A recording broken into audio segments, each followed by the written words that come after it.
Pois bem, boa noite a todas e todos presentes aqui na nossa sala do Zoom e também presentes acompanhando o evento na nossa página do YouTube.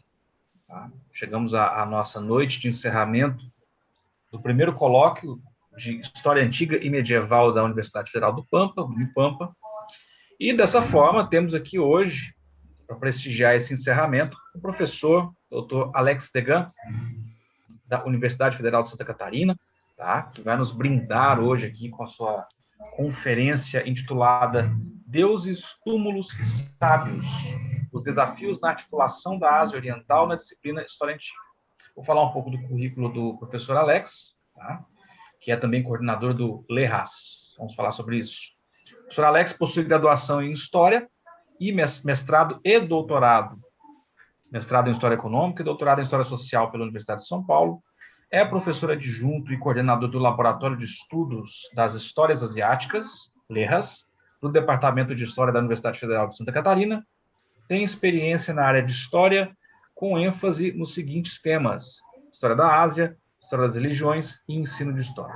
Então, eu queria, em primeiro lugar, e acima de tudo, agradecer a disponibilidade do professor Alex de ministrar a conferência para nós, no nosso evento aqui, realizar o nosso encerramento com chave de ouro, e espero que todos apreciem, compartilhem desse momento, que tenhamos uma excelente noite de apresentação e de troca de conhecimentos. Então, sem mais delongas, eu queria passar a palavra para o professor Alex. Fique à vontade. Agora, a palavra é toda sua. Obrigado, Rafael. Eu vou primeiro colocar aqui o screen. Acho que ele não está abrindo agora, só faltava essa. Deixa eu fechar. Espera só um pouquinho. Um momento. Deixa eu abrir de novo.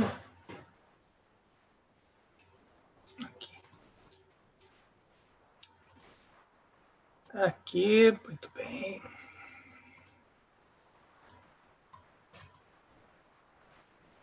Vamos lá, pessoal, vamos começar aqui. Gente, vocês me escutam?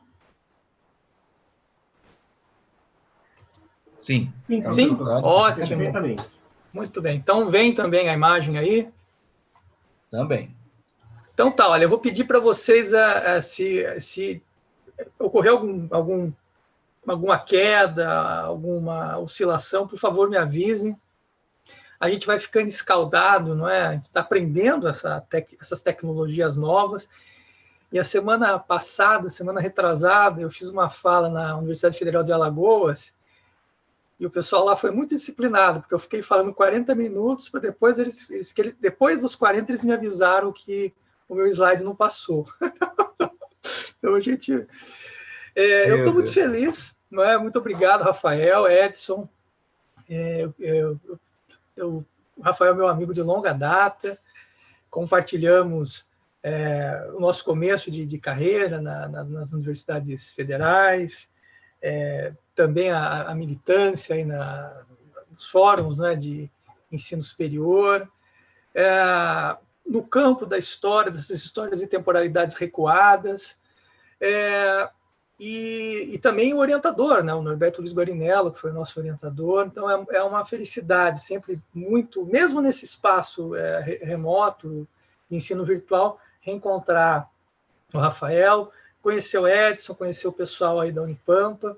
Eu gostaria muito de conhecer a Jaguarão, e já estou me convidando, assim que a pandemia passar, eu quero muito conhecer essa fronteira com o Uruguai, né? Eu adoro essa cultura platina, essa estética dos pampas, eu acho isso demais. Como o Rafael já me apresentou, meu nome é Alex Degan, sou professor aqui da UFSC, e a minha conferência, eu vou tentar ser bem assim, informal, noite de sexta-feira, então a ideia é que a gente pense alguns problemas, mas eu não vou aborrecê-los, nem aborrecê-las muito com grandes referências. O que eu quero discutir com vocês aqui é um pouco a Ásia, né, esse continente, como ele aparece no nosso na nossa cultura histórica formal, então, também a mais ampliada, não é? As referências dos games, da novela, dos filmes, mas o meu foco aqui ele vai estar muito restrito a esse campo da história no seu exercício formal, não é? A história escolar, a história universitária, dialoga muito com a temática do primeiro colóquio, então também cumprimento aí o Edson e o Rafael por essa realização. Essa ideia do sexo, do poder, da religião, geralmente a gente articula, atribui esses, não necessariamente nessa ordem, né, mas a sexualidade, os povos asiáticos com os povos da luxúria, do harém, a estética do harém, né, o poder, então, o despotismo oriental, e a questão da religião também, né, dos estados teocráticos. Então, a forma que essa grande, essa enorme, essa variada, essa complexa Ásia muitas vezes aparece na nossa educação formal, nos currículos da educação escolar, da história escolar e também na história universitária, ela em algum momento reproduz essa tríade, né, da sexualidade, da corporalidade, do exotismo tanto dos cheiros, dos corpos, como também dos temperos, do poder e da religiosidade. Então, é um pouco essa a preocupação da noite que eu quero começar a conversar com vocês. Então, a primeira questão é olhar esses... Eu gosto muito de trabalhar com mapas, não é? Então, eu trabalho com vários mapas nas minhas aulas. E quer dizer, quando a gente pensa em Ásia, a gente está falando de um continente, não é? E é um continente... 60% da população do planeta vive no continente asiático. Das 10 economias, das 10 principais economias no mundo, 4 são asiáticas, e das 5, 3, não é? China, Japão e Índia. A primeira coisa que eu gosto de trabalhar em sala de aula, tanto com os alunos de graduação, quanto também com os professores e professoras, que eu trabalho com cursos de formação continuada, é sempre observar como essa espacialidade que a gente identifica hoje como continente asiático, ela tem uma história, o que é óbvio para nós. Então, ela vai se constituindo. O continente asiático não é um dado natural. Ele não nasceu de uma árvore. Não é? Então, é uma convenção. Vale dizer que, se a gente olhar para a atual Índia, extremamente diversa, são centenas de línguas faladas na Índia, com uma diversidade étnica e religiosa gigantesca, espalhada por todo o subcontinente indiano, e nós geralmente comparamos a Índia moderna com países como o Uruguai ou a Alemanha. Isso é um erro, não é? Porque a diversidade regional que compõe o mosaico indiano deve ser comparada com a diversidade que compõe o mosaico europeu. E a gente tem sempre que se perguntar por que a gente chama a Europa de continente e a Índia como parte de um subcontinente.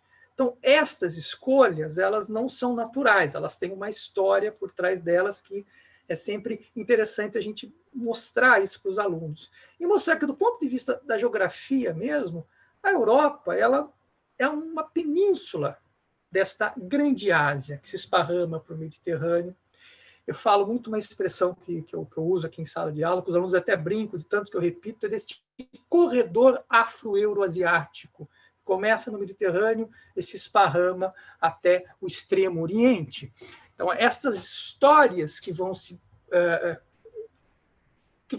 localizar nessas espacialidades, elas vão produzir várias cartografias. Então, uma coisa que eu sempre faço com os alunos é mostrar, numa mesma Ásia, como nós vamos ter vários recortes geopolíticos, do século I ao século XXI, por exemplo. Então, isso vai mudando. E por que muda, né?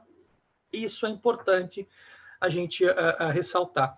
O que eu quero dizer aqui é o seguinte, que trabalhar com as histórias asiáticas, ela é um desafio, ela é um problema, ela é uma grande questão.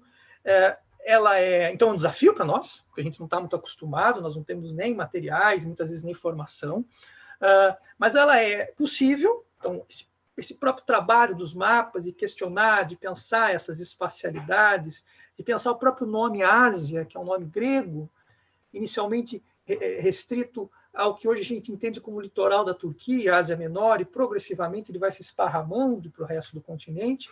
Vale dizer que nas centenas de milhares de línguas asiáticas antigas, não existia uma palavra similar, porque aqueles povos não se viam como parte de um todo, de um continente. Então, essa é uma relação que se constrói fora desse universo asiático. Trabalhar, então, com a Ásia é problemático, é desafiador, mas é necessário, porque a gente está vivendo isso agora, pandemia, os insumos que vêm da China, da Índia. Não há como nós não pensarmos nas histórias asiáticas, nas realidades asiáticas. Elas nos tocam diretamente para o bem e para o mal. Pois bem, se a gente for olhar o nosso currículo, e aqui eu vou me centrar no currículo escolar, tá? Numa longa duração, pensando desde 1837, com o Colégio Pedro II, quando o campo formal do exercício, vamos chamar assim, profissional da história, começa a se constituir dentro de um currículo, aulas de história no Pedro II, 1838, a Constituição do IHGB, então, quando a própria necessidade de se pensar uma história nacional, ela passa a ser uma necessidade das nossas elites políticas e culturais. Até agora, até o século XXI, 2018, 2019, nós tivemos a promulgação de uma nova Base Nacional Comum Curricular. O currículo, especificamente de história, ele sempre esteve envolvido em discussões, em tensões, em conflitos. Currículo nunca é e nunca foi um campo neutro de conhecimentos. Ele sempre foi permeado por discussões, por embates. Vale dizer que do século XIX até agora, o século XXI, isso se dá em outros países, em outros estados nacionais, porque a história ela nasce um pouco como uma biografia do Estado Nacional. A história escolar, aquela história que é ensinada na escola pública, na escola iniciada por esse Estado-nação, ela vai se preocupar em não só com isso, mas ela vai se preocupar com a constituição de uma ideia de ser nacional, com a identidade nacional. Isso é muito importante. Volto a dizer, não é só este sentido que o ensino de história se volta, sobretudo na escola, mas ele é central. Eu digo isso sem medo de errar, só nós olharmos os documentos normativos, do Pedro II até a Base Nacional Comum Curricular. Essa preocupação está no cerne da estruturação do nosso currículo, do currículo de ensino de história no âmbito escolar na China, na Austrália, no Uruguai. Isso faz parte, para o bem e para o mal. Ou seja, todas as grandes variações regionais que compõem o Brasil, a gente nunca pode esquecer que o Brasil se falam mais de 200 línguas indígenas hoje nesse território brasileiro. Então, o Brasil ele é extremamente diverso, inclusive do ponto de vista linguístico. Toda esta imensa variedade, quer dizer, o Brasil nunca foi homogêneo.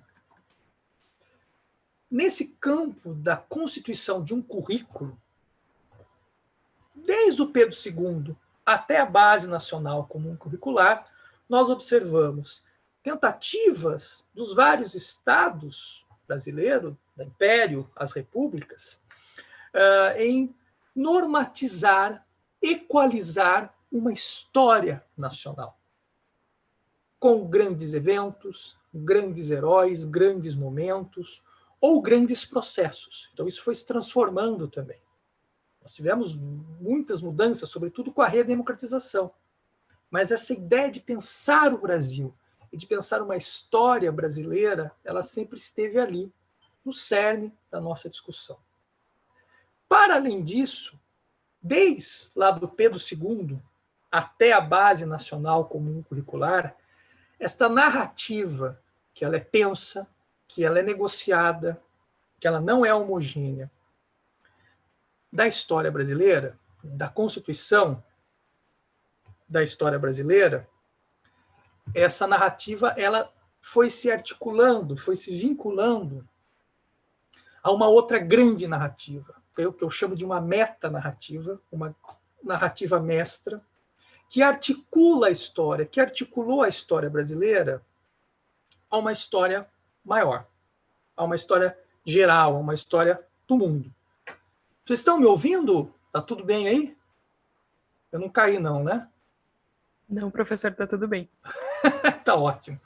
Então, essa história brasileira, ela se articula a uma narrativa maior, a uma metanarrativa, a uma grande narrativa, que, no caso, desde lá do Pedro II até a Base Nacional Comum Curricular, pensa, organiza, articula a história brasileira a uma realização do Ocidente. Então, o que, em grande medida, explica e dá uma singularidade, uma das singularidades da história do Brasil, é a participação desta história regional brasileira numa história maior, se vincular a uma ideia de Ocidente, que também é problemática, a gente depois pode conversar sobre isso. Ela também vai se transformando do 19 ao 21. Mas o que eu quero dizer é que esta ideia ela é consciente. E a gente vê isso na documentação. Então, essa opção, e essas opções, essas escolhas, elas vão trazer ganhos e perdas, vantagens e prejuízos, como todas as escolhas. A gente cabe a nós pensar sobre elas, mensurar e fazer também as nossas escolhas, mas essas escolhas elas são objetivas, elas são conscientes. No caso da grande narrativa, dessa meta-narrativa, que eu vou chamar aqui da realização ocidental, que a gente pode dar um nome como eurocêntrica ou ocidentalocêntrica. As várias Ásias, essa variação, essa grande complexidade das histórias asiáticas, elas estão presentes. Não é que elas são ignoradas, elas estão ali participantes. Mas elas só fazem sentido, elas só aparecem, elas só emergem conforme elas vão se articulando a esta grande linha mestra, essa grande metanarrativa que organiza, que articula todas as outras histórias. Vale dizer que a história das Filipinas, da Índia, do Brasil, de Angola, de Moçambique, elas vão se apresentar, elas vão se organizar, elas vão fazer um certo sentido na ideia de um telos, de uma direção, conforme elas vão se aproximando ou se distanciando desta realização ocidental. E assim a gente faz com um continente, que é a Ásia. A gente começa a estudar a Ásia como essa infância da história, as primeiras civilizações, o Egito, a Mesopotâmia, a Israel, a Palestina, o mundo persa. E depois essas histórias, sobretudo na educação básica, elas vão se diluindo, elas desaparecem. Né? E a gente volta a reencontrar esta grande Ásia na Idade Média com o Islã. Então, a gente tem aí um delay enorme. Não é?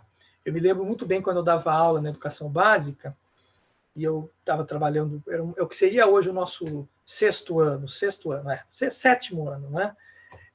E eu estava trabalhando com história antiga, e já estava ali no final do Império Romano, e um aluno chamado Marcelo, nunca esqueço o nome dele, professor, eu queria saber dos egípcios, né? Porque o senhor ficou ali falando desse mundo egípcio por algumas semanas e, de repente, nunca mais falou desse... Então, é uma pergunta muito inteligente, né? Aquelas sociedades do norte da África, quase que virtualmente elas desaparecem do interesse do livro didático. Né? São essas escolhas. E a Ásia retorna às nossas preocupações com as expansões coloniais e imperialistas da modernidade e do mundo contemporâneo. Ou seja, essa condição subalternizada de todo um continente, na sua imensa variedade, ela é evidente nessa forma como a gente pensa as histórias asiáticas. Eu recupero aqui um quadro de um historiador chamado Robson, que tem um livro interessante, que ele vai buscar um pouco as origens orientais das histórias ocidentais, é um livro bastante polêmico, mas esse quadrinho é interessante, porque ele passa em revista uma longa tradição inventiva, reflexiva, autorreflexiva de intelectuais ocidentais, da Renascença, até agora o século XX, que ao pensar ao construir, ao alimentar uma perspectiva da Europa como uma região excepcional frente às outras histórias, então, ao organizar esta linha mestra de uma história ocidental, criou essas que, em grande medida, a gente enxerga no ensino, na história pública, no cinema, na literatura. Então, se de um lado o Ocidente ele é inventivo, ele é racional, ele é dinâmico, e se o Oriente imutável, ele é inativo, ele é passivo, ele é irracional. Se o Ocidente é a pátria da filosofia, da ciência, o Oriente é a religião. Né? Então, muito interessante o tema do colóquio, é o mundo da religião, o mundo religioso. A gente vê claramente isso no caso da... quando a gente... Olha, eu vou dar um exemplo bem pontual para vocês. Né? Nós estudamos, e isso é muito positivo, não é? Muito importante, muito necessário, e nós estudamos as histórias gregas e as histórias romanas como histórias fortemente políticas. Então, a gente pensa as cidades-estados gregas, as polis, dentro das suas singularidades políticas. E a gente até chega a reconhecer nomes e lideranças, como Péricles, enfim. E no caso da própria história romana, da cidade de Roma e também do Império, a periodização, a moldura é política, não é? Monarquia, república, império. E lá os nossos imperadores, tá aí o Tibério, que o Rafael tanto bem conhece, os Flavianos, que eu estudei tão bem também. E, então a gente conhece essas histórias nas suas narrativas políticas. Essa mesma moldura ela não é verificada quando a gente olha para essas várias áreas. Então, por exemplo, quando a gente observa a extrema, a gigantesca, colossal fragmentação política da Índia antiga, a gente enxerga aquilo não como algo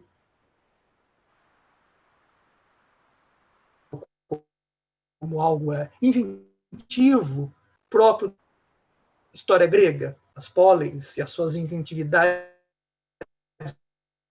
políticas, mas a gente enxerga aquilo como algo, como uma bagunça, sabe? Algo que... Vocês me veem, acho que a minha internet... Tudo bem? Tá indo, tá tranquilo. Tá tranquilo, ótimo. Porque a minha internet aqui em casa ela oscilou. Então a gente tende a enxergar essa história indiana como algo confusa, caótica e quase incompreensível de ser estudada. Então essas dicotomias, essas organizações quase que de imagens distorcidas, ou seja, a Ásia como uma anti-Europa, ela marca a nossa perspectiva de análise dessas histórias asiáticas. Então, isso é muito forte. Então, eu vou dar um exemplo para vocês bastante concreto. Em 2015, nós começamos a discutir a construção de uma base nacional comum curricular. Eu participei muito desse movimento porque eu fazia parte da Ampul Minas na época. Eu dava aula numa universidade em Minas, em Federal do Triângulo Mineiro, era da direção da Ampul. A Ampul Minas era e é ainda uma Ampul muito grande, regional, então a gente participou do debate. E foi um debate assim, que eu pessoalmente esperava por esse debate desde o começo da minha graduação. Não é? A gente começa a fazer a graduação e discute, puxa, por que a gente não ensina história assim, não ensina história dessa forma, dessa outra maneira? E, finalmente, a gente tinha ali uma grande discussão nacional que possibilitava que a gente repensasse o campo, não só da história, mas de todas as disciplinas escolares. Acontece que, como diz o poeta mineiro, tinha uma pedra no meio do caminho. Né? Então, esse processo ele foi atropelado pela história e pelas convulsões políticas que vitimaram o Brasil. Essa é a verdade. E a Base Nacional ela teve 3 versões do documento. A primeira, que é bem polêmica, e a terceira, que também é bem polêmica, então nós somos de um oposto ao outro. A primeira, ela se centralizava no Brasil, no ser nacional, e a última, ela A terceira, ela meio que deixou o estado da obra como estava. A segunda, ela virtualmente desapareceu, que tentava fazer um meio campo. Se a gente olhar a Base Nacional Comum Curricular, que é o documento normativo que estabelece direitos de aprendizagem de Jaguarão até Lábrea, no sul do Amazonas. Então, os alunos de Jaguarão, da educação básica, de Jaguarão até Lábrea, vão ter o direito, eles têm um direito constitucional de aprender esse currículo. Ele tem lá um espaço para as questões regionais, mas como ele é todo mensurado em códigos, e isso vai ser base de avaliações, em grande medida é isso que vai ser ensinado. Se a gente olhar a base e pegar ali os procedimentos básicos que vão pautar o ensino fundamental, porque, veja, a história no ensino médio ela deixa de ser disciplina e vira componente curricular. Isso é um problema. Então, ela permanece como disciplina no ensino fundamental. Se a gente olhar os 3 procedimentos básicos, nós vamos ver que não é o segundo nem o terceiro. O primeiro procedimento básico diz o seguinte, que a história será pautada, o ensino de história, esse currículo, pela identificação dos eventos considerados importantes na história do Ocidente, África, Europa e América, especialmente o Brasil, ordenando-os de forma cronológica e localizando-os no espaço geográfico. Então, vejam, novamente, essa dimensão de uma história, essas histórias asiáticas, que são tão interessantes, elas se veem marginalizadas ou presentes apenas quando elas resvalam essa realização de uma ideia de Ocidente. Isso está no nosso documento que foi aprovado agora, em 2018. Eu acho que pensar essas escolhas elas são desafios, não é uma coisa fácil aqui. Eu sempre me preocupo em colocar possibilidades, mais do que diagnosticar o que eu acho como equívocos. E eu estou dizendo isso porque a gente tem que tomar cuidado para não jogar fora a criança com a água do banho. Porque nós também fazemos parte dessa ideia de Ocidente, mas não só. É esse que é o ponto. Eu acho que isso vai ficar mais claro daqui para frente. Mas, para encerrar essa primeira discussão, desde o Colégio Pedro II, o Colégio Pedro II é interessante, que vai organizar o campo que a gente chama de história em três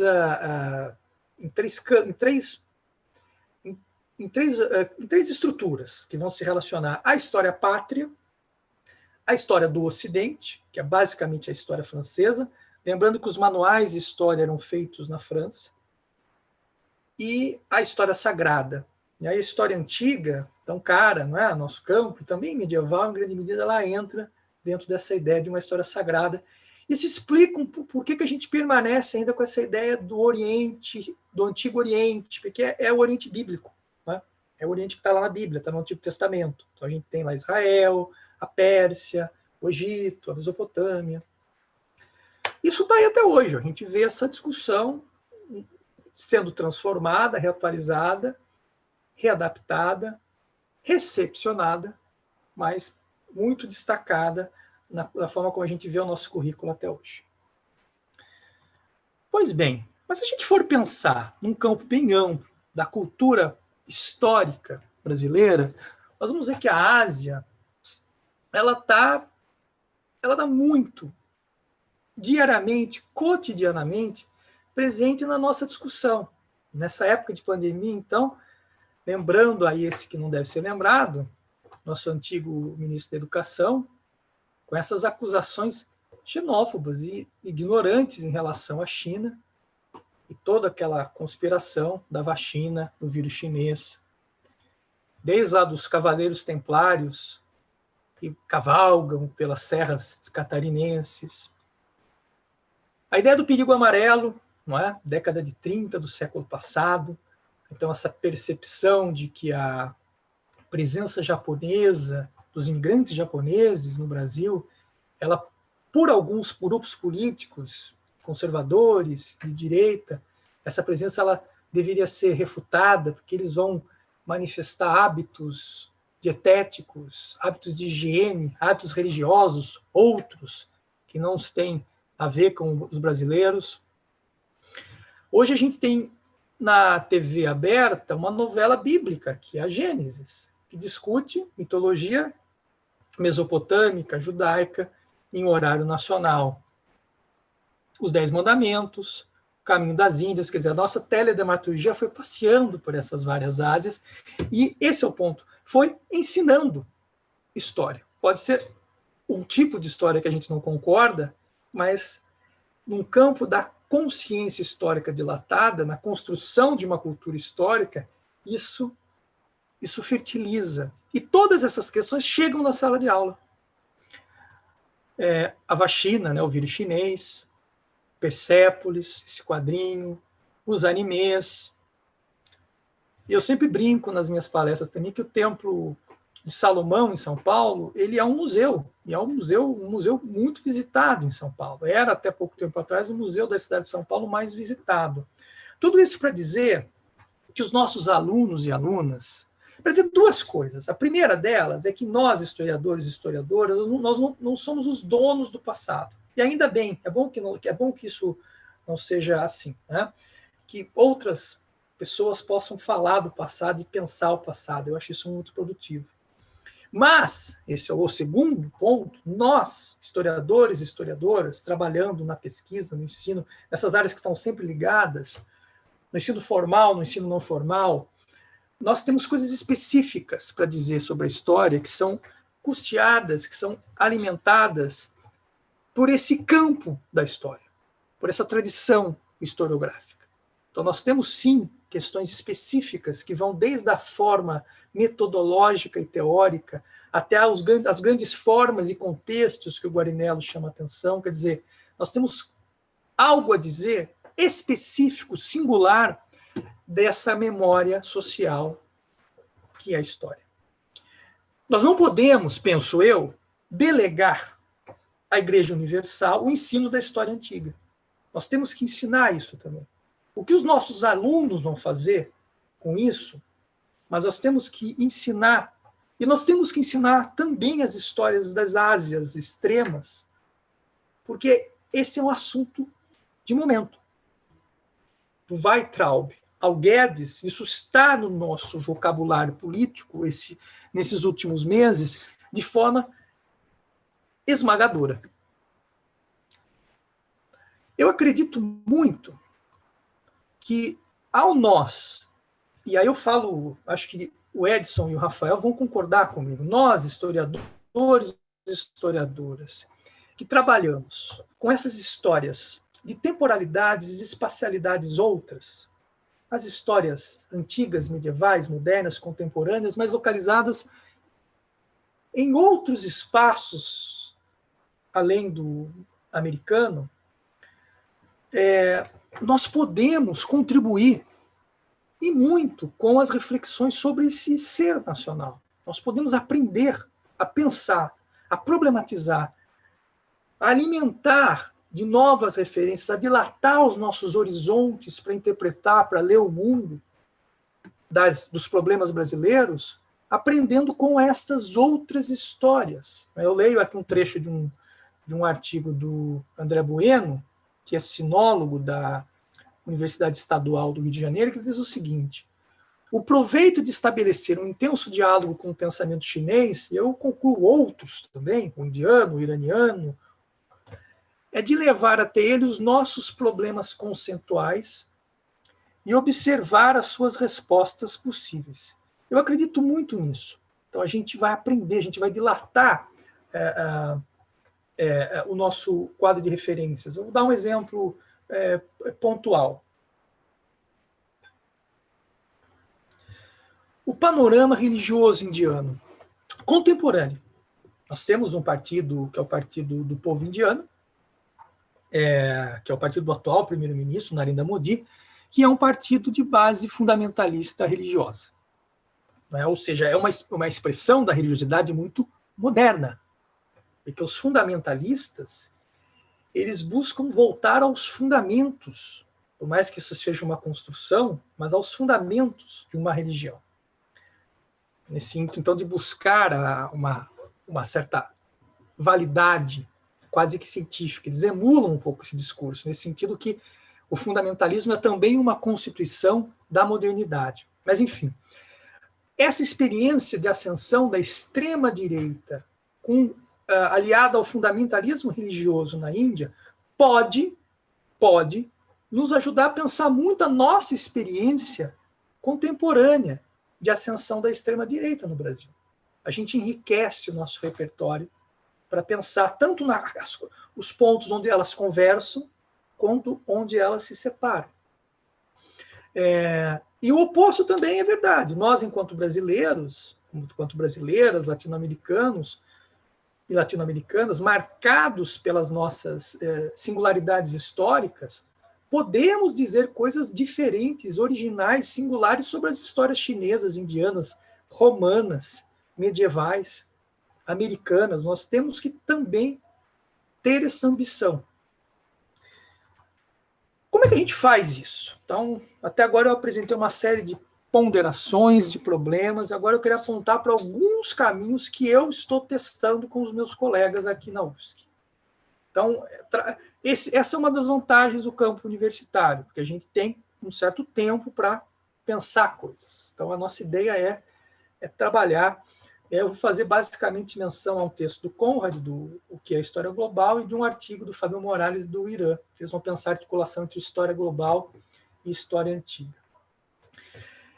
Também pensando agora num artigo importante do Norberto Guarinello, o artigo lá sobre as formas da história antiga. Eu acho que a gente pode começar a articular essa grande Ásia, essa enorme variedade da Ásia, trabalhando num movimento sanfonado, ou articulando duas velocidades históricas que todo historiador e toda historiadora, em sala de aula, na pesquisa, já faz isso. Então, eu não estou inventando a roda. Eu acho que a gente precisa, primeiro, prestar muita atenção para um campo das macroanálises. Elas podem nos ajudar a iluminar, dentro desse nosso repertório já consolidado, tanto na educação escolar, na história escolar, quanto na história universitária, que são campos que se conectam, mas são diferentes, depois a gente pode falar disso, mas a gente pode aproveitar essa herança, essa tradição, esse estado da arte, para ampliá-lo. E como?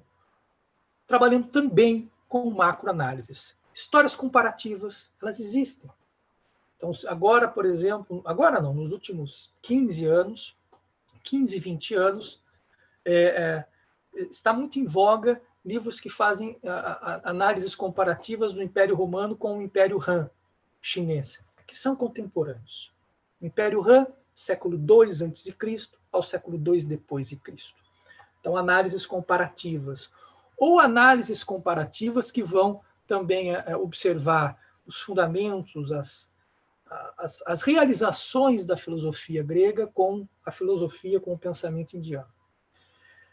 São análises interessantes que tornam esse repertório, esse cardápio mais rico. Mas a gente tem que tomar alguns problemas também, porque muitas e muitas vezes, e essa é uma crítica que é dirigida à história global, que eu acho que ela é uma crítica valiosa, certeira, muitas e muitas vezes as análises, os crivos, quem fala muito disso é o Conrad, o repertório, aquilo que é observado, os objetos da história global, dessas análises comparativas, são dados pela tradição ocidental. Então, filosofia, né? Então, mas enfim, a gente pode ampliar esse escopo, mas ainda assim esses exercícios comparativos, como uma primeira experiência, esses exercícios são interessantíssimos, não é? O André Bueno, citando ele novamente, o mestrado dele, que ele fez orientado pelo Ciro Flammarion Cardoso, ele faz essas comparações entre a China e Roma dentro da teoria dos sistemas mundo, né? Trazendo lá o Immanuel Wallenstein. Falando de Wallenstein, os sistemas, os circuitos, as trocas, as redes de intercâmbio, voltando àquela primeira prancha de como esses movimentos de integração e de exclusão eles vão também moldando estas histórias e estas geografias. Esse é um desafio que a gente pode, ao invés de estudar essas histórias que eu chamo das gavetinhas, Grécia, fecha, Roma, fecha, medieval, fecha, começar a pensar essas histórias em grandes circuitos. É fácil? Não, é um desafio. Vai ter perdas e ganhos. A história ambiental dá um crivo, dá uma moldura, dá uma periodização, uma problematização nova que a gente pode também testar e incorporar. Quem faz isso muito bem é o Harari, naquele livro Sapiens, que virou um best-seller não por acaso. Além de ser muito bem escrito, ele propõe fazer uma grandíssima história da humanidade. E os seus momentos de datação, os seus pontos de virada, eles não são mais a queda do Império Romano ou a queda de Constantinopla, mas são mais questões dadas a uma história ambiental ou uma história das revoluções tecnológicas. Quer dizer, eu coloquei aqui algumas possibilidades. E a ideia é trabalhar estas macroanálises atreladas também a microanálises. É um pouco, por exemplo, que modestamente eu fiz o meu trabalho de mestrado e doutorado, mas sobretudo no de doutorado. Quer dizer, observar como um indivíduo, Flávio Josefo, que viveu no século I depois de Cristo, em Jerusalém, em Roma, como este indivíduo, este único indivíduo, entendia no seu universo, com os objetos que ele tinha, tanto mentais quanto os artefatos, o seu quadro de referências, como Josefo percebia a dominação romana. Então, a consciência de globalidade. Nós podemos extrapolar isso para uma série de outros exemplos, um pouco o campo da microhistória, né? Ou os entrelaçamentos locais. A gente fala desses grandes circuitos, as grandes redes de inclusão e de exclusão, localmente, como isso se dá. Então, articular essas duas velocidades, por isso que eu disse que é um movimento sanfonado, a grande forma, como diz o Norberto Gorinello, que nos permite propor grandes problemas, grandes questões, com as pequenas formas, que a gente tem melhor controle, articular essas duas velocidades, elas potencialmente podem nos ajudar a incorporar as histórias asiáticas no nosso repertório. Eu acredito muito nisso. A gente pode, nestas experiências, incorporar tanto as críticas ao eurocentrismo, ao paradigma do eurocentrismo, sem abandonar uma metanarrativa. Essa é uma outra discussão que a gente pode também fazer. Eu tenho colegas que vão dizer que a gente não precisa ensinar a história como uma metanarrativa, como uma grande narrativa, que organiza todas as histórias. A gente pode, por exemplo, ensinar a história pensando nas funções sociais da história. É uma excelente possibilidade. Eu acho que a gente pode fazer as duas coisas. Continuar com uma grande narrativa e pensando nas funções sociais. Aqui na UFSC, a gente tem, como eu disse, testado isso. E como é que a gente está fazendo? Primeiro, eu e o Fábio, que é o Fábio Morales, que é o professor de antiga ocidental, e a professora Aline Dias da Silveira, que é a professora de medieval, a gente conversa, o que já é uma coisa boa, né? A gente é muito amigo, enfim, então a gente conversa, a gente reformulou os nossos cursos, a gente reformulou as nossas disciplinas. Então, a disciplina do Fábio, que tem o nome de Antiguidade Ocidental, o Fábio ele vai estudar não a história do mundo greco-latino, mas ele vai estudar aquilo que o Edson e o Rafael devem discutir bastante com vocês, que é a história da mediterranização. Então, esses processos, a tal da conectividade mediterrânea do Horden do Purcell, no Corruption Sea. Então, como não só o litoral recortado desse mar interno, que liga o norte da África, um pedaço da Ásia e a Europa, que conecta, então, uma parte desse corredor afro-eurasiático, como esta ponta ocidental do corredor afro-eurasiático, ela se vale ela ganha com a conexão. É isso que o Horden e o Purcell vão, em grande medida, concluir no glorioso Corruption Sea, como essas entranças, o Mediterrâneo ele ele funciona muito bem, aqueles espaços, aquelas ecologias, aquelas humanidades, quando elas se conectam.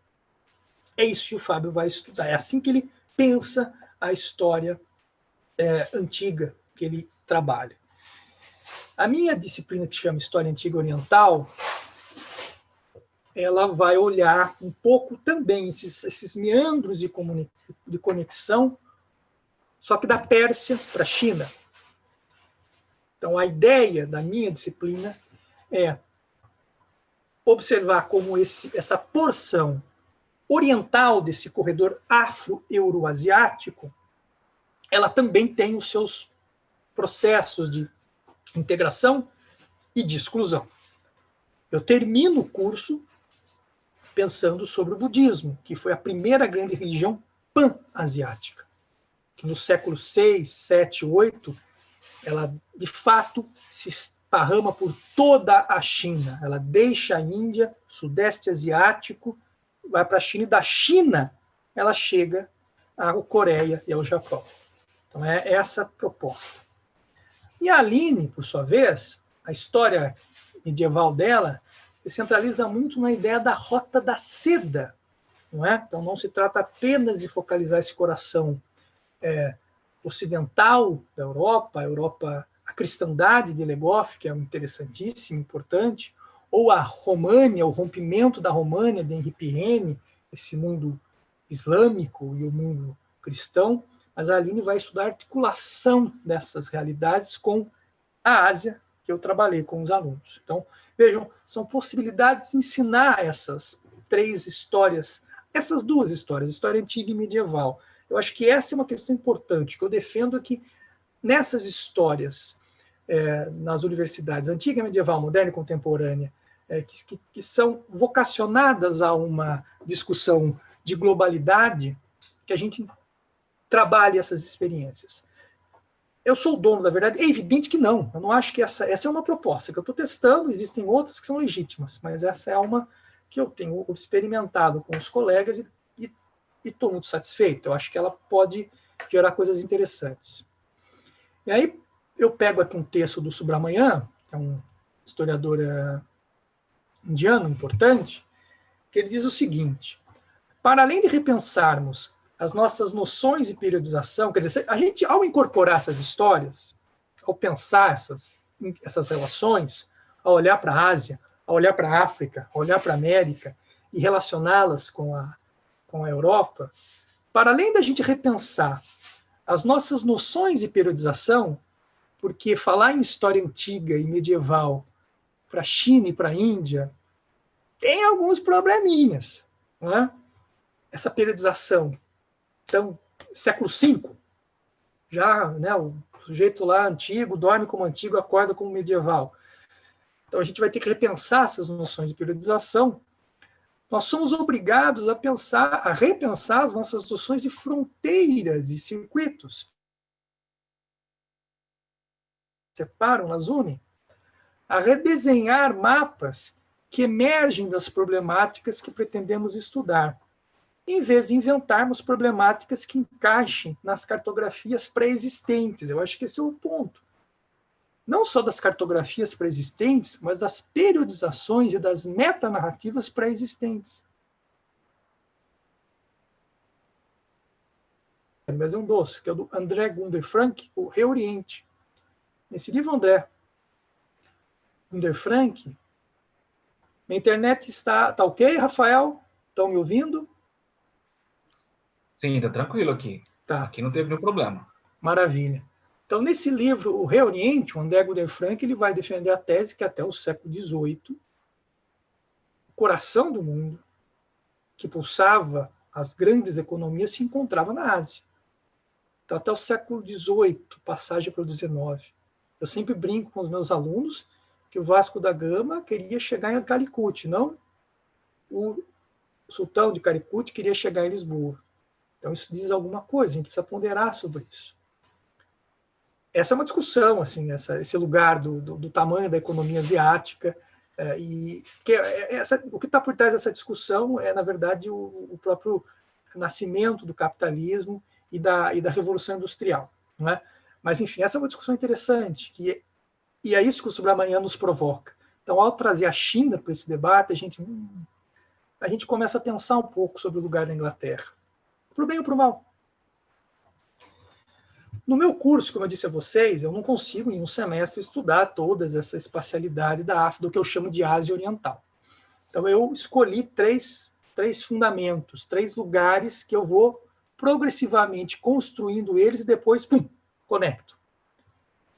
O Planalto iraniano, o subcontinente indiano e esse coração entre o Rio Amarelo e o Rio Yangtze da China. Então, eu vou discutindo um pouco essas histórias um pouco de forma paralela, na cronologia. Começo ali com o 2º milênio antes de Cristo e a gente vai até por volta do século III depois, trabalhando um pouco essas histórias, até que no final do curso eu vou conectando esses processos, não é? Tanto com as realizações aquemênidas persas, depois as sassânidas, também as expansões Máurias e Guptas no subcontinente indiano e as várias dinastias chinesas. Agora, eu tento fugir um pouco do esquema político, eu vou observando como as religiões, que é uma coisa que eu gosto de trabalhar, elas vão ajudando nesses canais de circulação. Pois bem, eu já estou terminando, a gente abre para debates, tá? Parece uma coisa muito, né? Puxa vida, coisa difícil, ou não, vocês podem achar essa coisa mais... Mas eu acho isso difícil, né? Então, quando eu comecei a pensar, fazer esse curso, eu falei, puxa vida, né? Mas será que vai dar samba? Será que vai dar para... Isso vai fazer algum sentido? E aí eu comecei a perceber que, em grande medida, aí voltando para o começo da discussão, lá na nossa educação escolar, a gente já faz isso. Por exemplo, a gente faz isso quando pensa a história atlântica. Não é? Em grande medida, o ensino de história do período colonial, tanto do Brasil quanto da América como um todo, ele já se encontra articulado com as histórias atlânticas da África e da América, e da Europa, quer dizer. Então, isso já é conhecido, a gente já pratica, e a gente viu como isso é positivo, como isso funciona, como torna essas histórias interessantes. Não é? Quem faz isso muito bem, articulando a Ásia também, é o Gruzinski, né? O Sérgio Gruzinski. Então, isso está ali, isso está já manifesto na educação da história escolar. A gente faz isso, aí está o Rafael para a gente conversar, com a tal mediterranização. Não é? Isso foi muito marcante, não é, Rafael, na nossa geração. Eu, quando eu estudei história na graduação, história antiga, eu estudei de uma forma. O livro do Horden e do Purcell, o Corruption City, de 2000. Então, quando esse livro chega, quando ele é publicado, ele tem um impacto no nosso grupo, especificamente, lá do LEIR, que é transformador. E respondendo, né, aos desafios da globalização, a esse mundo das conexões virtuais, não é? Ou pandêmicas, nós estamos sujeitos. A gente olha para o passado com esses olhos do presente. Nosso trabalho é trabalhar, articular, conjugar várias gramáticas e temporalidades, né? Passado, presente e futuro. Então, a gente já faz isso, pensando a mediterranização. E um exemplo pontual que eu dou aí é o chamado Périplo do Mar Eritreu, né? Que ele é datado do século I ao século III depois de Cristo, que é um pequeno relato mesmo. Infelizmente, ele não tem tradução ainda em português, mas a gente pode fazer uma força-tarefa para traduzi-lo, que é um excelente meio de se pensar essas articulações para além do Mediterrâneo. O Périplo do Mar Eritreu é uma espécie de travel book, de livro de viagens, de um marinheiro egípcio helenístico. Como eu disse, a datação dele está entre o século I e o século III. Há quase que um consenso no século I, mas isso não é muito bem... Isso quer dizer, há uma discussão aí. E esse livro ele conta um pouco a extensão de viagens comerciais do litoral egípcio do Mar Vermelho até a costa oriental da Índia. Olha que coisa interessantíssima. Então, esse é um documento que está aí, a gente já conhece esse documento, e a gente pode observá-lo com um pouco mais de calor, né? E existem outras fontes, artefatos e também fontes escritas que nos possibilitam prestar atenção nessas outras espacialidades, como elas se conectam com o Mediterrâneo. E no caso da grande Ásia Oriental, não é? Eu gosto sempre de chamar atenção, e aí o professor Otávio Luiz Vieira Pinto, da Federal do Paraná, tem trabalhado com isso muito bem, essas conexões entre a África do Índico, a África Oriental, com a Península Arábica e o subcontinente indiano. São também conexões ancestrais, longevas. A gente começa a prestar atenção nisso. Observar esse mar aqui do sul da China. Olha que interessante esse mapa, pessoal. Esse mar do sul da China aqui, tá vendo? Vietnã, todo o Sudeste Asiático, a Indonésia, Bornéu, Malásia, as Filipinas, Taiwan. A gente tem aqui um imenso Mediterrâneo que conectava populações desde a antiguidade. Não é por acaso que o Deng Xiaoping vai criar a primeira zona econômica especial na década de 80, aí em Guangzhou, na região de Cantão. Por quê? Porque nós temos nessa região ancestrais redes de conexão que vão se transformando, elas não são a mesma, mas que elas estão aí desde o primeiro milênio antes de Cristo, com comunidades de chineses espalhados por toda essa porção do Sudeste Asiático. A gente pode observar aquela dinâmica da conectividade também nessa espacialidade. E, por fim, para terminar, a Rota da Seda, que está sendo bem frequentada, né, estudada, discutida, o grande livro do Peter Frankopan, O Coração do Mundo, que vai propor a observação desta espacialidade como uma metanarrativa. Ela nos é problemática, porque a América aí fica, de fato, muito subalternizada, muito marginalizada, mas eu estou mostrando possibilidades de articulação desses ensinos. Bom, eu termino por aqui, tá? Deixa eu voltar aqui para o último slide, não sei se vocês conseguem ver, que são as referências. Eu termino por aqui. Eu agradeço, não sei se a minha conexão caiu ou não, espero que não, porque é muito frustrante. E estou aí aberto, Rafael, Edson e demais, para a conversa, tá bom? Bom, a gente agradece, Alex, professor Alex, pela brilhante conferência, sim, pelas perspectivas que se inauguram e que vêm à tona diante desse debate que, para nós, ainda carece de muito fôlego. Ou seja, é um tema que a gente tem que trabalhar muito ainda, é um tema incipiente dentro da universidade, fora dela, no âmbito da nossa sociedade brasileira, de uma maneira mais ampla, né? Enfim, o desafio está posto. E, justamente nesse sentido, eu queria abrir agora para as perguntas. Nós temos algumas perguntas, tá?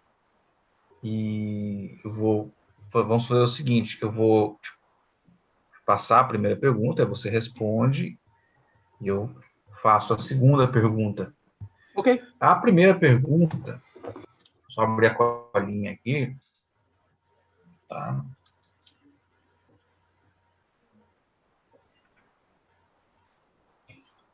Bom, a primeira pergunta é o seguinte, olha o que está proposto. Poderíamos dizer que vivemos um paradoxo curricular sobre as delimitações da qual... Peraí, deixa eu botar isso aqui. Um pouquinho. Sim. Poderíamos dizer que vivemos um paradoxo curricular sobre as delimitações de qual história deveríamos debater / ensinar, pois temos atualmente, de um lado, uma parte da academia brasileira que justamente revê a perspectiva eurocêntrica da antiguidade e, portanto, da necessidade de uma história antiga, e de outro, continuamos sem enxergar o que grosseiramente sintetizamos ocidentalmente como Ásia. E aí a pergunta é, como caminhar nesse cenário? Essa é a primeira. Eu já começo respondendo ou você vai fazer um bloco? Pode ficar à vontade. Então eu vou começar com essa. Quem fez a pergunta, Rafael? Dá para saber ou não? Veio do YouTube. Tá. Olha, primeiro eu queria agradecer a pessoa, ao colega. Eu acho que essa é a grande questão. É um pouco o que o Rafael falou. O desafio está posto, não é? A gente tem que tentar essas coisas. Eu sou, eu me lanço nessas questões. Assim, elas me mobilizam. Assim, é o que eu acho interessante de discutir. Como eu disse no começo, currículo é tensão, currículo é disputa. Tem uma série de textos interessantes de um historiador, né, canadense chamado Christian Laville com 2 L's. Então, recomendo que você coloque no Google e procure. Ele tem 2 textos que foram traduzidos para o português, inclusive, na década de 90, final da década de 90 e começo dos anos 2000, que ele vai discutir isso, ele vai mostrar várias discussões curriculares, isso aí, no começo do século XXI. No Brasil, na América, na África e na Ásia. Então, quer dizer, essa é uma discussão que não é só nossa. Então, pensar esses paradoxos, essas coisas que correm paralelo e que parece que não vão se encontrar, é um problema. Eu acho que eu tenho uma formação como antiquista e trabalho com história antiga, enfim. Uma coisa que nos assustou muito na primeira discussão sobre a base, e particularmente me assustou muito, verdadeiramente, é que eu estou sendo muito sincero com vocês, foi que os nossos colegas não nos leem. Isso não é só um erro deles, eu acho que nós também temos alguma culpa aí. Eu fiquei muito assustado, porque essa crítica ao eurocentrismo, que é dirigida à história antiga e história medieval, e que foi muito ressuscitada e posta, assim, escancarada em 2015, 2016, o que me assustou é porque a gente já está fazendo essa crítica desde a década de 80. Isso assim, eu falei, puxa vida, né? Quando eu falo a gente no Brasil, mas também nas outras academias. Eu tenho um texto do Finlay, eu acho que ele escreveu na década de 70, estou falando do Finlay, hein? E ele já coloca isso, é um texto que está publicado numa coletânea chamada A Crise dos Clássicos. E ele já coloca essa questão, já aponta esses problemas. Então, isso nos deixou bem... eu fiquei muito intrigado com essa questão. Não é? Quer dizer, o esforço que eu tenho feito para ler os colegas da área de ensino de história, ele precisa também ser acompanhado pelos colegas de ensino de história para ler os historiadores da Antiguidade, da Idade Média, enfim, da história da Ásia. A gente precisa construir consensos mínimos, sabendo que currículo é tensão, que vai ter disputa, que não tem problema, faz parte do jogo. Mas a gente precisa, de novo, dentro do espaço acadêmico, construir pontes, construir entendimentos. E não está muito difícil disso acontecer. Eu acho que a gente está agora diante de desafios que são de outra natureza e que nos colocam em questão a própria existência da universidade. A gente precisa, de fato, falar num campo mínimo de conexão, de sentido. De novo, acho que o resultado final da base foi muito frustrante para mim, para todo mundo, eu acho, né? Mas a discussão foi muito rica. O processo de discussão foi excepcional. Eu conversei, entrei em contato, eu, Rafael, enfim, me lembro que a gente se encontrando em eventos, como isso mobilizou o nosso campo. E a gente teve que conversar com colegas de outras áreas, esses colegas de outras áreas, com os antiquistas, com os medievalistas. Agora, o desafio da incorporação da Ásia, a gente tem várias problemáticas aí, desde material, tradução de fontes, e isso precisa ser enfrentado. A gente já tem algumas coisas, eu volto lá a falar do André Bueno, ele tem traduzido muita coisa, ele tem um site chamado Projeto Orientalismo, que ele traduz muita coisa, que ele produz. Sobre China, a gente já tem livros interessantes em língua portuguesa, traduzidos. Nós já temos alguns sinólogos brasileiros, tem o Luiz Fernando Junqueira, que fez graduação aqui na UFSC, está fazendo o doutorado dele na Inglaterra, fez o mestrado na China. Então, esse campo está começando a se consolidar enfim, é um desafio. Eu acho que o Rafael respondeu, né? O desafio está posto. E a gente vai ter que se virar com isso. Não sei se respondi, mas... Creio que sim. Eu concordo contigo, Alex. Nós somos muito criticados, quando eu falo nós, assim, que trabalhamos, optamos aqui por aquilo que grosseiramente nós podemos chamar de antiguidade e medievo, sobre uma reparação com relação à perspectiva eurocêntrica que existe. Eu acho que ela já tem sido problematizada profundamente, né? Mas é importante que haja uma contrapartida que se escancarou durante esse debate da base, que é justamente a falta de leitura dos colegas de outras áreas sobre o que tem sido produzido no Brasil e fora do Brasil sobre a antiguidade medieval, por exemplo. Né? Deixa eu só dar uma parte. Sentido... Oi, pode fazer. Desculpa. Não, assim, o livro do Norberto, História Antiga, assim, é um livro...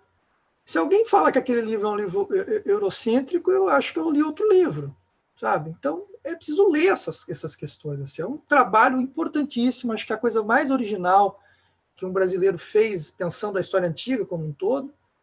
E está lá, assim, é uma coisa acessível, é um texto delicioso. Então, eu concordo com você. Assim, eu acho que a gente amadureceu muito nesse debate e agora a gente precisa avançar, não é? Construir outros canais, e eu já vejo algumas aberturas aqui a colar. Bom, nós temos uma pergunta aqui, Alex, que foi colocada, acredito, no chat. Professor, existe algum livro específico que trate sobre a Rota da Seda e da importância dela para essa conexão entre diversos povos e culturas ao longo dos tempos? Tem vários. Eu vou pegar um. Eu estou aqui no meu escritório, então fica mais fácil. Vou pegar dois. Oi! Tem esse aqui, que foi publicado pelo José Rivar Macedo, é o nosso colega aí da Federal, do Rio Grande do Sul.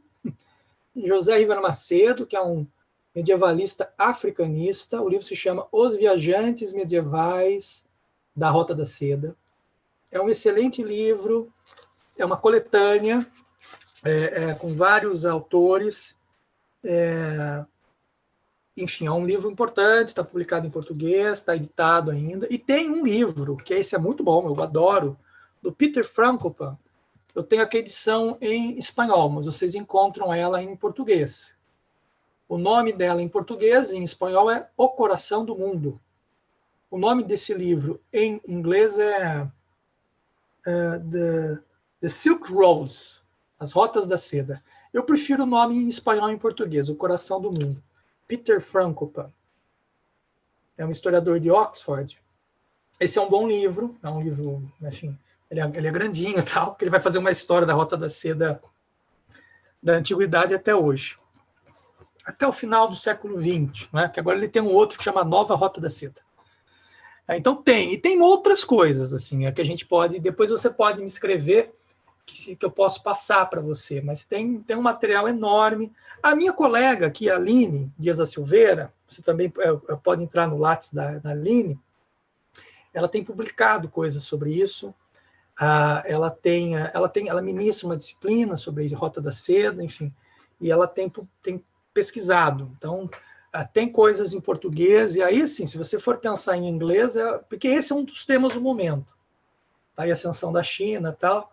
Então, esse é um dos temas quentes do momento. Então, tem, sim, bons livros. Excelente. Nós temos mais uma pergunta aqui, professor Alex, que é o seguinte. Dentro da sua experiência como professor, quais metodologias você acha eficiente para trabalhar a Ásia dentro do ensino médio? Rafael cortou um pouco. Quais metodologias eu acho eficientes para trabalhar a Ásia no ensino médio fundamental? Eu acho que minha conexão apitou aqui. Eu vou repetir, tá? Dentro da sua experiência como professor, quais metodologias você acha eficiente para trabalhar a Ásia dentro do ensino médio e fundamental? Olha, então, eu acho que essa perspectiva aberta pela chamada história global, ela é uma possibilidade. Por quê? Porque ela vai focalizar esses macro processos. O que é isso? Pensa na história atlântica, quando a gente trabalha com a tal da história atlântica. É isso. Então, a gente já faz isso na escola, na educação básica. A gente já faz isso na educação básica. Né? Então, esse é um caminho. Então, articular essas grandes análises com consciências singulares, individuais desses processos, então, as consciências de globalidade, eu acho que é um caminho interessante. Como a gente já conversou, isso tudo é um desafio, não é uma coisa que a gente vai ter que fazer. Não é? Eu acho que esse é o grande desafio da nossa geração. Assim, é produzir material, é pensar essas novas possibilidades de articular essas histórias, que eu acho que são importantíssimas. Não é? Então, não é só fazer a crítica ao eurocentrismo. A gente tem que... O que a gente vai... Tá, mas a gente fala português, então a gente se conecta com esse mundo também. Então, se a gente vai propor uma alternativa, o que a gente está observando? Não é? Então, essa discussão elencada pela história global, eu acho ela rica. É um caminho, que é o que eu estou trilhando. E existem outros, não é? Como eu falei da história ambiental, que vai pensar nesses processos numa escala ainda maior, que dá para conectar também. Eu acho que é um pouco por aí. Agora, de imediato, assim, porque às vezes eu dou umas oficinas, né? E aos professores que eu adoro trabalhar com eles, porque eles estão ali na sala de aula, né? Então eles sabem muito mais do que eu, e a gente troca muito e constrói conhecimento em conjunto. E aí uma coisa que eu acho que dá para a gente começar a trabalhar amanhã é com mapa. Então, de novo, mostrar vários mapas de uma mesma... A Ásia, mostrar como a Ásia ela vai sendo, ela se transforma, ela não é a mesma. Não é? As fronteiras são outras. Então, esta Ásia que a gente conhece aqui, assim como esta Europa que a gente conhece, elas são produtos do século XX, começo do século XX, final do XIX. Não é? Então, acho que eu iria um pouco por esses caminhos, assim, pensando numa macronarrativa, essa história global, e num trabalho mais comezinho, essa discussão de mapas, de termos também, a ideia de Oriente, Ocidente, como isso vai variando, né? Ao longo das várias tradições historiográficas, enfim, intelectuais. Pode ser uma proposta também. Professor Alex, tem mais uma pergunta aqui que talvez venha bem a calhar para a nossa sexta-feira à noite, e considerando assim o romance de não ficção que estamos vivendo, que é a distopia chamada Brasil, que é o seguinte, na sua opinião, você acha que vai ser mais difícil ensinar a história oriental no Brasil, considerando a difusão da falsa informação que a China criou o coronavírus? Isso se dá porque, esse questionamento vem porque o que podemos observar é que essa informação, na verdade, essa desinformação, é tida como, infelizmente, uma realidade em vários grupos, né, que nós observamos. O que você pensa disso, professor? Excelente pergunta. Ela é tida como válida pelo presidente da República. Então, isso, pelo antigo chanceler, então isso não é pouca coisa. Eu acho o seguinte, Rafael, isso, mais do que atrapalhar, isso vai nos ajudar. Por quê? Porque agora isso é um assunto. Você respondeu tudo na sua primeira colocação, o desafio está posto. Então, isso está eu vou ligar a televisão agora, depois da conferência, e vou assistir o jornal. E eu garanto, eu aposto o que vocês quiserem, que vai ter uma matéria sobre a China e uma matéria sobre a Índia. Eu aposto. Vai ter. Então, isso está na nossa vida diária. Isso está. Então, a gente... Isso vai chegar na sala de aula. Não é? Então, esses desafios, esses desarranjos, essas inverdades, essas questões frutos da ignorância, muitas delas têm tradições muito longevas no Brasil. Eu falei lá do perigo amarelo, né? Está sendo, ou a questão do terrorismo islâmico, então isso tem algumas reatualizações. Outras coisas são contemporâneas, são questões dadas por esse governo que vai passar. Então, eu acredito que nós temos, na verdade, uma oportunidade, porque a China é a nossa maior parceira econômica, ela está aí em razão da pandemia, na discussão. Então, os nossos alunos estão interessados, estão naturalmente informados sobre isso. Isso aparece no noticiário, aparece no WhatsApp, aparece na discussão entre a família. Como eu disse, o passado não nos pertence. Historiadores e historiadoras não detêm um monopólio sobre o passado, mas nós podemos dizer coisas específicas sobre o passado. Podemos ensiná-los a observar, ampliar o repertório deles. É isso. Isso eu acho que já é uma coisa importante. Se a gente conseguir fazer isso, está de bom tamanho. Porque, de fato, Rafael, é algo também dado. Assim, a gente vai viver cada vez mais num oceano de informações com a profundidade de um dedo num pires. Então, é um oceano de informações, mas muito, muito raso. Então, aí que eu falo da função social da história, eu volto a isso aí, não é? Essas funções sociais, cada texto no seu contexto, relativizar as coisas ao seu contexto, enfim, essas questões a gente pode ensinar aos nossos alunos. E aí eles vão, né, alguns vão conseguir trabalhar com a tia do WhatsApp.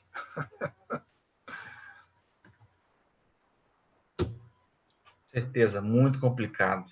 Mas, enfim, é um desafio e uma oportunidade ao mesmo tempo. Nessa esteira, veio mais uma pergunta do YouTube que questiona o seguinte: professor, o senhor acredita que as normativas da BNCC podem, de certa forma, colocar mais obstáculos a essas abordagens alternativas às histórias da Ásia? Bom, o documento normativo é taxativo. Não é? O parâmetro que vai regular, o primeiro, não é o segundo, não é o terceiro, é o primeiro, é dizer, o Brasil faz parte do Ocidente. Ponto. Agora, eu acho que a gente pode transformar esse limão numa limonada. Porque até segunda ordem, o professor e a professora são autores da sua própria aula. Na escola pública, nós ainda somos.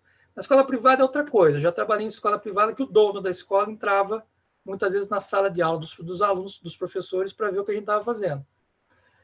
Na escola pública, a gente ainda tem muita autonomia. É bom a gente lutar por ela, que ela é importante. Então, a gente pode, por exemplo, começar a discutir essa história de Ocidente, que, como eu disse, ela nos interessa, ela é relevante, a gente faz parte disso. Mas em que Ocidente a gente está falando? O que é Ocidente? Eu confesso, Rafael, que eu não sei se a gente faz parte do Ocidente. Eu acho que a gente faz parte de um extremo Ocidente. E o que é isso? O que é o Ocidente? Não é? Então, a gente pode, na sala de aula, começar a trabalhar com essas ambiguidades com eles e mostrar que elas não dão conta de tudo.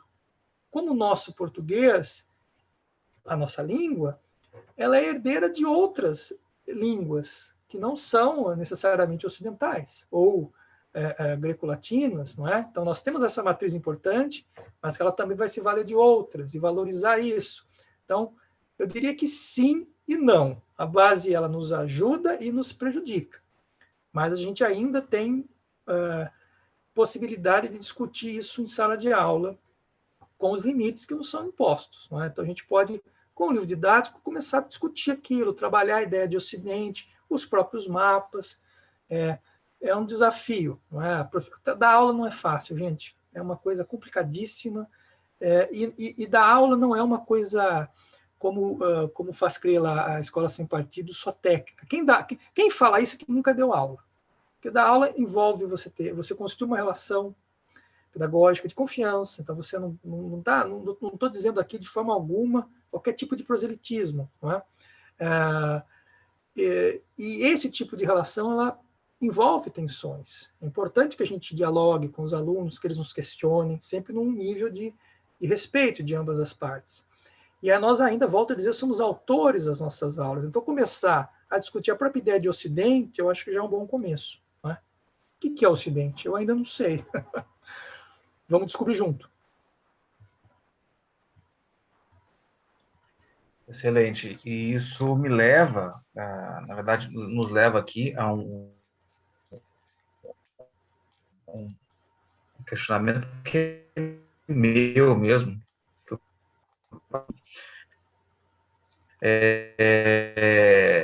Que se encaminha já para o nosso...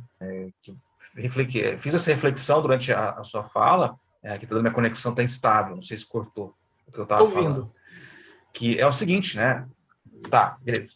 Que justamente é um debate sobre... há um debate sobre o que seria o Ocidente, o Oriente, né? Principalmente para nós, intelectuais das ciências humanas, que já não é recente. Vamos pegar o Eduardo Said, né? Para começo de conversa, ele já está falando sobre isso há um certo tempo. Uns 30, 40 anos, talvez. E aí é o seguinte, a gente tem observado também uma polêmica sobre a percepção de quem seria ocidental, né? Como você bem colocou. Pois, para várias comunidades acadêmicas da Europa e os Estados Unidos, por exemplo, né, às vezes a gente tem a oportunidade de fazer um estágio de pesquisa fora, enfim, se conecta com outras pessoas, e houve isso que é um questionamento, né? Porque as acadêmicas da Europa e dos Estados Unidos, por exemplo, apenas eles seriam o Ocidente, sendo os demais não ocidentais. Essa é a definição, né? Comunidades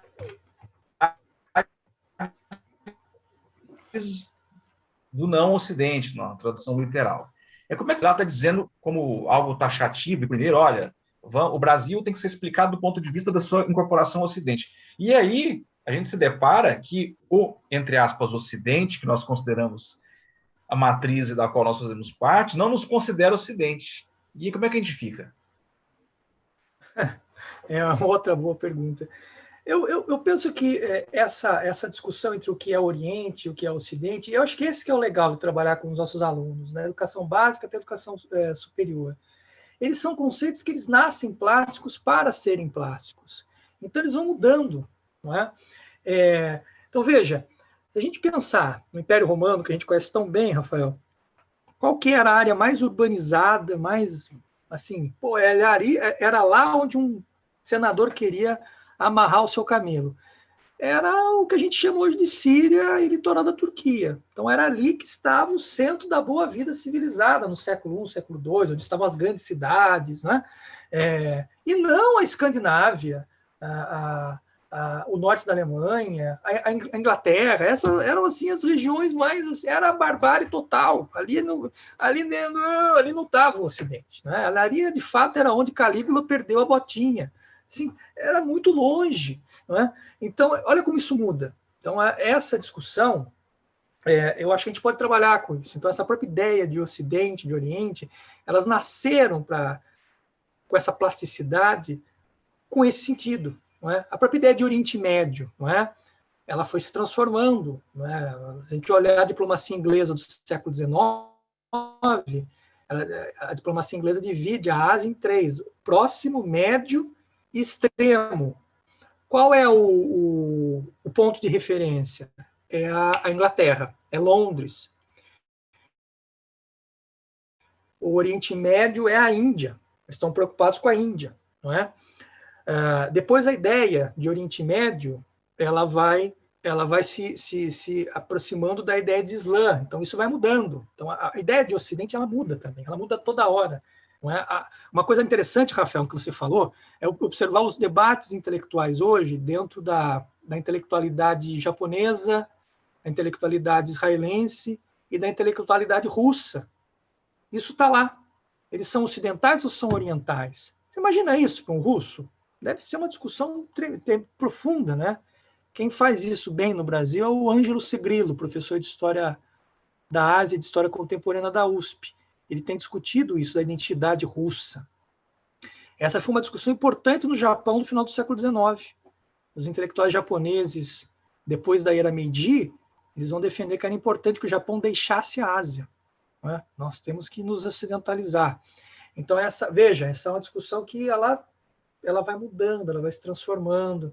E mostrar essa historicidade, eu acho que é o grande barato da questão. Né? Eu investiria um pouco nisso aí, eu iria um pouco por esse caminho aí, para responder o que você está dizendo. Não é? Porque para o Ernesto Araújo, nós somos o Ocidente. Não tem questão. Ele está convencido disso. Não é? Perfeito. Acho que é perfeita exposição. perfeita sessão de perguntas, né? E, bom, felizmente, infelizmente, na verdade, mas por outro lado, muito feliz da gente ter feito esse debate, ter ouvido a sua conferência, professor, e, e ter tido um encerramento com chave de ouro, com certeza. Nós nos encaminhamos para o final do nosso colóquio, né? Então, assim, uma discussão belíssima, muito pertinente e que nos aponta o horizonte, né? Para, enfim, de desafios. Nós chegamos ao final da nossa noite, no final do nosso evento, no final do nosso primeiro colóquio de História Antiga e Medieval. Tá? Queria muito agradecer mais uma vez sua presença aqui nessa noite. Gostaria de agradecer a, a todos que participaram do evento, hoje aqui no Zoom, também no YouTube. Agradecer aos alunos da Unipampa que também se inscreveram e participaram das atividades, tanto apresentando quanto assistindo aqui às nossas comunicações e conferências. E já que em breve, né, ou não tão distante, a gente possa ter esses momentos presenciais, né, sem tanta criatividade distópica na nossa realidade, né? Eu acho que é importante, a gente precisa disso. E na expectativa de dias melhores mesmo, né? Então, assim, só tenho a agradecer mais uma vez e agradecer a sua fala, professor Alex, para a gente sair daqui inspirados com várias questões e vários desafios, várias possibilidades com relação ao que nós podemos fazer da antiguidade, do medievo e de uma conexão desses passados com outros que estão colocados, estão de lado debates. Então, mais uma vez, agradecer ao seu tempo, agradecer a todo mundo que esteve presente aqui. Eu queria agradecer, Rafael, Edson, estou muito feliz. É uma pena que eu não estou aí com vocês, senão a gente ia sair tomar agora uma cerveja e conversar mais, falar muita bobagem, dar muita risada, que é a coisa mais interessante dos eventos acadêmicos. E que bom que eu espero que a internet não tenha oscilado muito, eu fico muito preocupado com isso, mas a gente está. Aquilo que a gente estava falando, né, Edson? São os nossos desafios nesse momento de ensino remoto. E também dizer que que nós estamos próximos, né? Estamos aqui neste sul do sul e vamos trabalhar juntos. Assim, a Aline é uma pessoa muito generosa, o Fábio também. Então a gente pode pensar essas possibilidades de ensinar essas outras histórias, essas histórias que a gente chama aqui de pré-modernas, em conjunto, não é? Trabalhar com os nossos alunos, aproximar esses debates. Eu tenho muito interesse em cada vez mais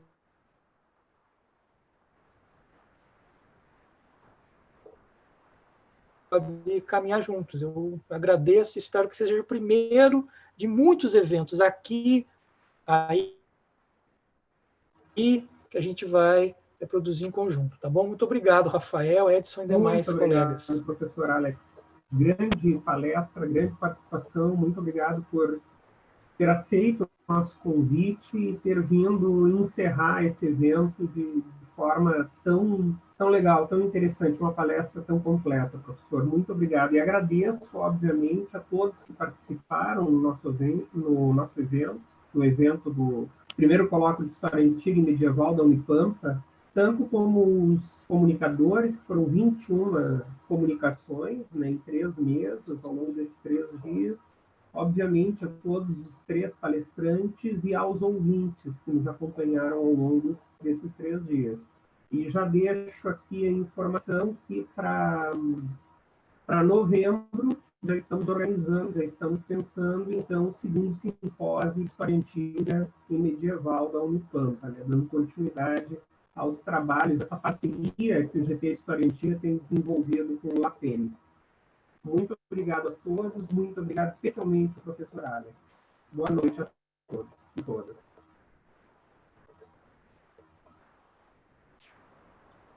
Boa noite também, boa noite, Alex. Nos vemos na sequência. Tchau. detalhe, professor Alex, eu acho que a professora Aline estava ali assistindo, estava acompanhando através do YouTube. Ah, é? Ai, que bom, que bom. Fico feliz. Obrigado. Ela está, sim, comentando muito empolgada, professor. Chamou o senhor para escrever um livro didático. Vamos escrever juntos, a gente pode pensar. Acho que é um desafio importantíssimo, né? A gente tem que produzir material, estou convencido disso e estou perdendo os cabelos por conta disso.